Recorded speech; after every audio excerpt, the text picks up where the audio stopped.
Welcome back to another video. Today I'm going to show you guys how I made this racetrack cake, and this is going to be a 3-tiered cake. The bottom will be a 12-inch with 3 layers of cake. The middle cake is a 8-inch 3 layers of cake, and the top tier is a 6-inch 3 layers of cake. Starting off, I'm going to carve my cake, and in the beginning, just like how I showed you guys, I kind of outlined where I'm going to carve before I start carving. That way I can have a little guide. So after I cut that big chunk of cake, I did put buttercream behind it to glue it against the cake. That's going to be the start of our track.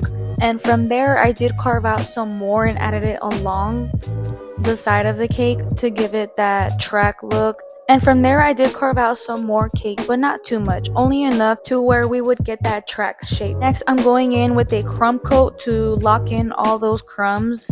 That way they're not all over my final coating. And after I finished my crumb coat, I did place this in the freezer before I move on to my final coating. And I placed it in there for 15 minutes. Now to smooth out the track part was a little bit difficult, so I did use my drywall scraper plus my plastic bendable scraper. And now going in with my final coating, I'm going to smooth this out how I normally do. And then don't forget, within each coat that you add of buttercream, always throw it in the freezer, and it's going to be very helpful to smooth out plus get those sharp edges that you can carve with. And for the front part, I did add a little bit of a thicker layer because I did want to round out that section since the carving wasn't too perfect, but I knew that I could finesse it with the final coating, so it wasn't a problem. And now here I am popping it in the freezer one last time for 15 more minutes to just give it one last scrape and then carve out the edges. So now that I did my final scraping, I'm going in with my leveling tool to double check that the cake is nice and straight. That way when we add our other tiers, it's not going to be wobbly or crooked. So here I'm using an 8-inch cake cardboard to help me guide and outline where I'm placing the 8-inch. So then I remove the 8-inch cake cardboard, and then I'm going to go in with my plastic dowels one by one. Now starting the stacking process, the cake that's going to go on top of this is going to be the 8-inch cake. So now for the 8-inch cake, I'm repeating the same process. I'm going to grab a 6-inch cake cardboard to help me outline where I'm placing the 6-inch to sit on. And I actually didn't get to record the part of me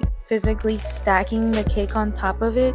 But if you guys are interested in seeing how to stack cakes like a pro, I can definitely make a full dedicated video for that. Now before I added my last tier, I did want to get this checkered pattern out of the way because I knew adding that last tier would make the cake heavier. So I just wanted to make it easier on me and not have to go back and forth with the fridge and kind of struggle with the weight. But I did end up decorating the full bottom tier, including the actual road with the cars and the outline and the trim. And also for the middle tier, I did end up finishing that too, and I did add the tire print already. Now here I'm just finishing off the 6-inch with the final coating, and I'm going to use this cool pattern, which is a certain scraper that I get on Amazon, and I will leave this linked in the description down below if you're interested in purchasing the same one. But here I did pop it in the freezer for 15 minutes, and then I did my last scraping and then cut the edges and then leveled it out. Now for this cool racetrack topper, I did make it out of Rice Krispies, just how I'm showing you in this photo. And to give it a little support, I did add 2 skewers, one on each side, and then I fully covered it with buttercream, and I want to say I did about 2-3 layers of buttercream,